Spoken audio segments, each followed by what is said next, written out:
La parole est toujours liée à la croix. L'apôtre Paul emploie cette phrase, car la parole de la croix est la puissance de Dieu. 1 Corinthiens 1, 18.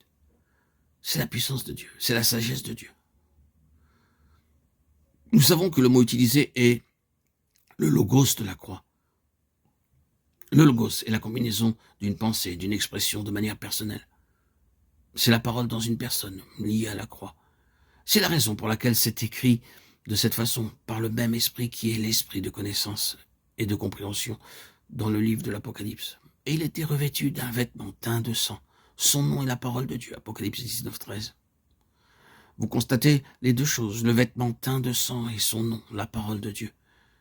Puis vous regardez dans la lettre aux Hébreux et vous vous souviendrez que dans le chapitre 9 au verset 19, vous avez ces mots. Moïse prit le sang des veaux et des boucs avec de l'eau, de la laine écarlate et de l'hysope, et il fit l'aspersion sur le livre lui-même et sur tout le peuple. Il y a la parole et le sang, c'est la croix qui donne à la parole la puissance agissante. La croix du Seigneur Jésus est une chose terriblement efficace.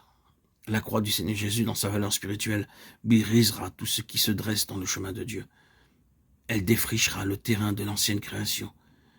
Elle détruira la puissance de l'ennemi et ses œuvres. La croix est une chose terrible pour briser, détruire, abattre.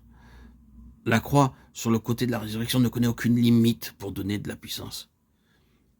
Et qu'elle est envers nous qui croyons l'infinie grandeur de sa puissance, se manifestant avec efficacité par la vertu de sa force. Il l'a déployée en Christ, en le ressuscitant des morts. Éphésiens 1, 19, 20. La croix a ses deux côtés. Celui qui brise et celui qui relève. Et c'est dans la puissance de la croix du Seigneur Jésus que la parole de Dieu trouve son efficacité.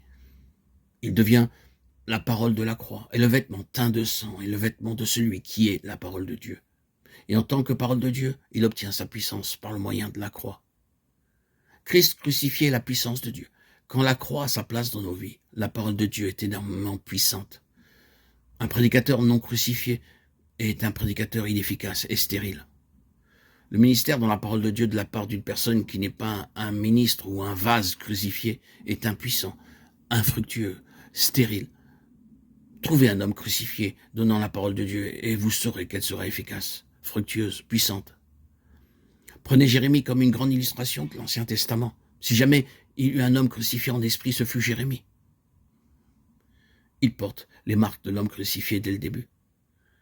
Si vous désirez connaître ce qu'est un homme crucifié, lisez le premier chapitre de la prophétie de Jérémie et vous le verrez manifesté comme tel de suite.